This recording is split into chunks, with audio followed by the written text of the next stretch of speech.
और कितना बड़ा बेशरम और बेगैरत और सरकारे मिल्लत का दुश्मन है वो शख्स जो कहता है कि उसे चंदा मत दो, चंदा मुझे दो।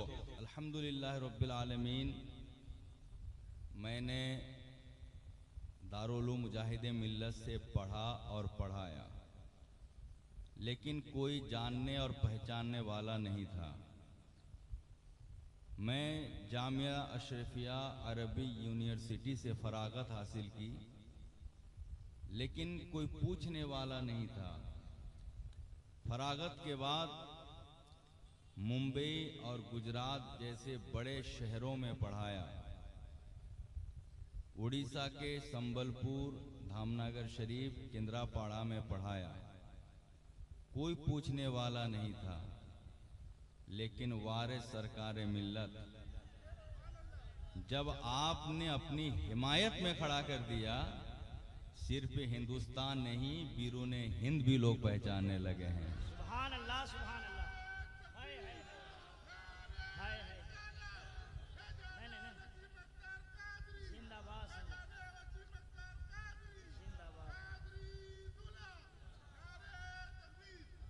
जब तक बिके ना थे तो कोई पूछता ना था, तूने खरीद के मुझे अनमोल कर दिया।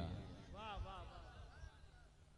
कुछ लोग मेरी मौत की तमन्ना करते हैं, कुछ लोग मेरी हयात की तमन्ना करते हैं, लेकिन मैं बता दूं, मेरी मौत और जिंदगी दोनों सरकारे मिल्लत के दुश्मनों के लिए खतरा ही खतरा है। हाय हाय हाय हाय। क्यों खतरा है? और उनके वफादारों के लिए शबनम ही शबनम है। सारे लोग जानते हैं, 10 साल मैंने सरकारे मिल्लत के लिए केस लड़ा, नहीं लड़ा? बिल्कुल। दलाइल के अंबार लगा दिए। 20, 25, 15, 20 केस मेरे नाम पे दर्ज हुए, और आप लोगों ने देखा कभी मैंने आप लोगों से 1 रुपया नहीं मांगा। और अल्हम्दुलिल्लाह जलसर की सरजमी पे मैं केस नहीं हारा, आपको डिग्री दिला दिया। हाय हाय हाय, जिंदाबाद। डिग्री दिला दिया है क्या नहीं? बिल्कुल बिल्कुल। आप मैं मर भी जाऊं, उनसे लड़ने के लिए वो डिग्री काफी है। वो डिग्री काफी है, सेमिनार का फैसला। आप मैं जिंदा रहूं तो भी उनके लिए खतरा, चला भी जाऊं तो भी उनके लिए खतरा। यानी ऐ नसीमियों, तुम मुझे भूल सकते हो, लेकिन दुश्मनाने सरकारे मिल्लत मुझे कभी नहीं भूलेंगे। दूसरी बात, मैं जो छोटी छोटी कुछ बात क्योंकि आपको असल में समदानी मियां को सुनना है। आप अपने स्टेज पे उन सादात को बुलाइए जिन्होंने सरकारे मिल्लत की हिमायत में तस्दीक की है। उनकी शान में हर सैयद का तकरीर करना कोई ज़रूरी नहीं है, या हर शायर का उनकी हिमायत में मनकबत पढ़ना कोई ज़रूरी नहीं है। हाँ, स्टेज पे आए तो सरकारे मिल्लत का वो खिलाफ और बागी नहीं होना चाहिए। मैं बताना चाहता हूं, हो सके आप में से कुछ लोगों को बुरा लगे, पिंड शरीफ का भी हमें एहसान मानना चाहिए। बुरा लगे तो बुरा लगे, मैं सच बोलता हूं। जब सरकारे मिल्लत के खिलाफ 52 मुफ्तियों के फतवे का बाजार गर्म था, सैयद शाह रिजवानुल हुदा कादरी से लोगों ने बहुत चाहा कि उसमें दस्तखत ले ले, लेकिन किसी ने चाहकर भी दस्तखत नहीं ले पाया। लेकिन जब सरकारे मिल्लत की हिमायत में फैसला आया, उनके शहजादे पीरे तरीकत सैयद शाह फैजानुल हुदा ने हिमायत में दस्तखत करके बता दिए कि कल हम आपके साथ थे, आज भी हम आपके साथ हैं। वाह, नारे तकबीर, नारे रिसालत, खानका शरीफ, हुजूर सरकारे मिल्लत, खानकाहे पिंड शरीफ। हमें अपने स्टेज पे उन्हें भी लाना चाहिए, बताने के लिए कि अल्हम्दुलिल्लाह पिंड शरीफ भी हमारे साथ हैं। क्या बात है, जिंदाबाद। समझ रहे हैं क्या नहीं? मैं ये फिर बताना चाहता हूं, ये जश्न मामा जान है। बेशक। हमने केस लड़कर केस आपको जिता दिया, डिग्री भी आपको दिला दी। अब मुझे इस मैदान में ज्यादा इस्तेमाल मत कीजिए, क्योंकि डिग्री तो हासिल हो चुकी है। मानना ना मानना ये तकदीर की बात है। जो मान रहे हैं ये उन पर अल्लाह का एहसान है, जो नहीं मान रहे हैं इस्तहवज़ा अलैहिमुश शैतान फअनसाहुम ज़िक्रुल्लाह, कि शैतान उन पे गालिब आ गया है और उन्हें अल्लाह के जिक्र से शैतान ने भुला दिया है। अल्लाह फरमाता है उलाइका हिज़्बुश शैतान, जो शरीयत के हुक्म को ना माने वो रहमान की जमात नहीं, वो शैतान की जमात। क्या बात है, क्या बात है, वाह वाह वाह वाह। समझ रहे क्या नहीं? इस्तहवज़ा अलैहिमुश शैतान, शैतान उन पे गालिब आ गया है, वो शरीफ फैसला नहीं मान रहे हैं। आप उनके पीछे मत पड़िए, मुझे अब काम करने दीजिए। और अगर मैं सिर्फ इसी में पड़ा रहूं पूरी जिंदगी, लोग कहेंगे कि इन्हें इसके अलावा कुछ आता ही नहीं है। मैं तो आपको अल्हम्दुलिल्लाह उलमा दे रहा हूं। जामिअतुस सिद्दीक में इस वक्त 150 तलबा दीन सीख रहे हैं। लड़कियां अलग से पढ़ रही हैं, इंग्लिश मीडियम है। और मेरे दायरे से पढ़ के फारिग होने वाले तलबा, समझ रहे हैं क्या नहीं, वो किसकी गीत गाएंगे? उसी की ना जिसकी गुलाम हैदर गीत गा रहा है। क्या बात है। और कितना बड़ा बेशरम और बेगैरत और सरकारे मिल्लत का दुश्मन है वो शख्स जो कहता है कि उसे चंदा मत दो, चंदा मुझे दो। मैं कहता हूं मुझे चंदा दो ना दो, मेरे खिलाफ भौंकते रहो, फिर भी जामिअतुस सिद्दीक आगे बढ़ता रहेगा। क्योंकि मैं आपको बता दूं, जिस वक्त जामिअतुस सिद्दीक के खिलाफ हर तरफ शोर गोगा था, कुछ लोगों ने देखा है, अपनी आंखों से देखा है। सरकारे मिल्लत हमारे इदारे पे तशरीफ लाए, घोड़े पे सवार होके हिसार बांध दिए। अल्हम्दुलिल्लाह रब्बिल आलमीन, तब से तलबा भी बढ़ते जा रहे, चंदा भी बढ़ता चला गया। नारे तकबीर, नारे रिसालत, करामते हुजूर सरकारे मिल्लत। क्या बात है। मैं सरकारे मिल्लत के नाम से आज तक कभी किसी को चंदा मांगा? लेकिन एक शख्स सरकार मिल्लत का नाम ले लेके चंदा मांग रहा है। मैं क्यों नहीं मांग रहा हूं सरकार मिल्लत के नाम से? क्योंकि मैं उनके नाम से लूटना नहीं, काम करना चाहता हूं। जोर से बोलो सुभान अल्लाह, और मोहब्बत से बोलो सुभान अल्लाह, सुभान अल्लाह। हजरात, सरकार मिल्लत की सयादत और उनका नसब चांद से ज्यादा मशहूर था। सुभान अल्लाह। दुश्मन भी इस बात को मानने पे मजबूर हो गए कि हमने बड़ी कोशिश की, ये किसी तरीके से साबित हो जाए कि सैयद नहीं है, लेकिन ये हर एतबार से सैयद निकले। सुभान अल्लाह, सुभान अल्लाह। इतने मुसल्लम सैयद होने पर भी कभी उन्होंने ये नहीं कहा कि मैं सैयद हूं मेरी इज्जत करो। कभी उन्होंने ये नहीं कहा मैं कादरी हूं मेरी इज्जत करो। कभी उन्होंने ये नहीं कहा मैं औलादे गौस हूं मेरे पीछे पीछे चलो। क्यों नहीं कहा? इसलिए कि सरकार मिल्लत वो इत्र थे, जिधर से गुजरते थे खुशबू फूटती चली जा रही थी। उन्हें प्रचार की जरूरत नहीं थी और अल्लाह ने उन्हें वो शान दी थी। अल्लाहु अकबर कबीरा।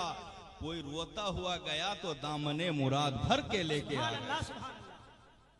और जो जिसका सीना इल्म से भी खाली है, रूहानियत से भी आरी है, डब्बा ही डब्बा है, उन्हें तो नसब का ढोंग बजाना पड़ेगा।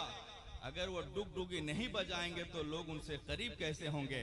मैं बताना चाहता हूं मेरे मिल्लत के जवानों, जिन्हें सरकार मिल्लत ने सीने से लगाया है वो हमारे अपने हैं, और जिन्हें फेंक दिया है वो कोई भी हो, कहीं का भी हो, वो कभी हमारा अपना नहीं हो सकता है। हम कभी भी हाफिज इसहाक को भूल नहीं सकते हैं, क्योंकि मैं पूछना चाहता हूं, आप मुझे बताइए, आप जब खानका शरीफ जाते हैं, गेट के करीब पहुंचते ही जूता बाहर खोलते हैं, हाथ बांध कर अदब से आस्ताना पे हाजिर रहते हैं, ईंट का कभी बोसा लेते हैं, चादर का कभी बोसा लेते हैं, फूल को कभी चूमते हैं। क्यों चूमते हैं? क्योंकि उस फूल को सरकारे मिल्लत से निस्बत हो गया है, उस चादर को सरकारे मिल्लत से निस्बत हो गई है, उस पत्थर को सरकारे मिल्लत से निस्बत हो गई है। मेरे भाइयों, जब सरकारे मिल्लत के दर में लगे हुए फूल पेड़ पौधे से आप मोहब्बत करते हो, निस्बत की वजह से हाफिज इसाक वो है जिनके पीछे सरकारे मिल्लत ने नमाज अदा की है और जिन्हें सरकारे मिल्लत ने अपना इमामे जनाजा चुना है। हम उनके ना खिलाफ जाएंगे ना उनके खिलाफ बोलने वाले को अपना कभी समझे। सुभान अल्लाह, नारे तकबीर, नारे रिसालत, हुजूर सरकारे मिल्लत, फैजाने मुजाहिदे मिल्लत। वाह वाह वाह वाह। हजरात, मैं आपसे अर्ज कर देना चाहूंगा आखिरी बात, आप अपने बच्चों को आलिम बनाने की कोशिश करो। याद रखिए, जिस जमात में आलिम नहीं है उस जमात में कोई खूबसूरती ही नहीं है। गलत कह रहा हूं क्या? यकीनन सरकारे मिल्लत बहुत पावरफुल थे, बेशक, इसमें कोई कलाम है क्या? जी नहीं, उनकी करामात बहुत हैं, बेशक, कष्ट बहुत है, जी, साहिबे कमाल थे, बेशक, इसमें कोई दो राय नहीं। लेकिन उनकी वफात के बाद जो आंधियां चली थी, उस आंधियों को रोकने के लिए आपको आलिम की जरूरत थी। सरकारे मिल्लत की हिमायत में उनकी वफात के बाद अगर उलमा खड़े नहीं होते तो नौजवान नस्ल बहुत हद तक बहक जाते। गलत कह रहा हूं क्या? क्योंकि ये जहालत का दौर नहीं है, ये पढ़े लिखे लोगों का दौर है। ये इन्हें आप करामत फजीलत कमालात सुनाकर आप रख नहीं सकते, इनको दलील चाहिए। सरकारे मिल्लत ने जाने से पहले मैदान में कुछ उलमा अता करके चले गए, जो आज आप उनकी शान सुन रहे हैं, उनकी फजीलत सुन रहे हैं।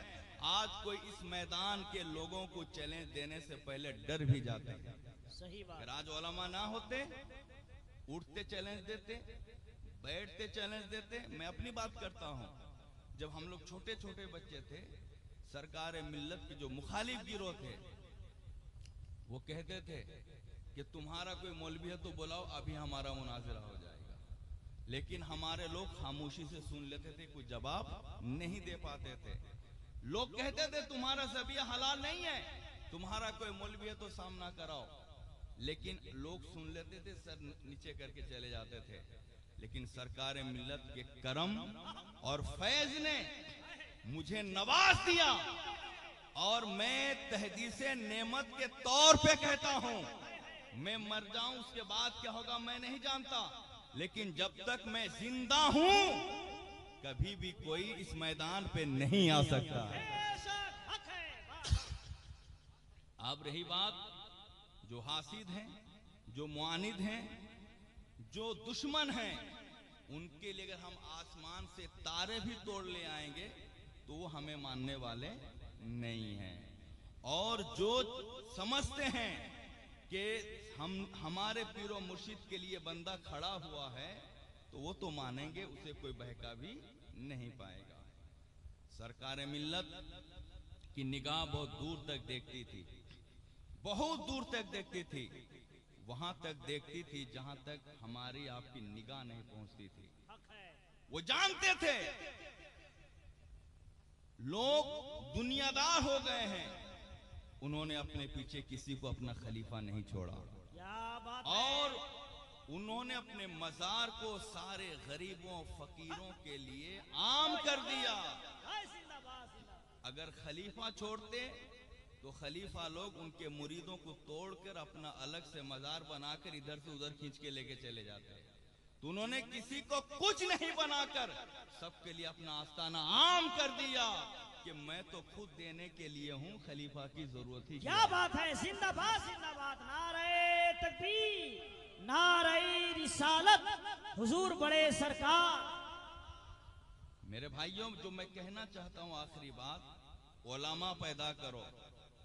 ये बशर साहब का मुझ पर एहसान है कि मैंने इस मामले में तहकीक को बढ़ाया। इन्होंने बहुत प्रेशर देके मुझे तहकीक कराकर मसला यहाँ तक डिग्री कराया। और नेमती साहब तो अल्हम्दुलिल्लाह हमेशा हमारे दाहिने बाजू बने रहे और रहेंगे इंशाअल्लाह ताला। और आप लोग अपनों को पहचानने की कोशिश करें। जो मनकबत नहीं पढ़ेंगे आप उनको जबरदस्ती लाएंगे, स्टेज पे उन पे जबरदस्ती करेंगे, जग हंसाई होगी, लोग मजाक उड़ाएंगे। आप उनको बुलाइए अगर मनकबत सुनना है, जो पढ़ते हैं उनको बुलाइए। और अगर उनको बुला रहे हैं जो नहीं पढ़ते हैं तो स्टेज पे उनके साथ ऐसी हरकत ना करें कि उसका जवाब हमें दे दे के जो है शर्मिंदगी माने थक जाने ना पड़े।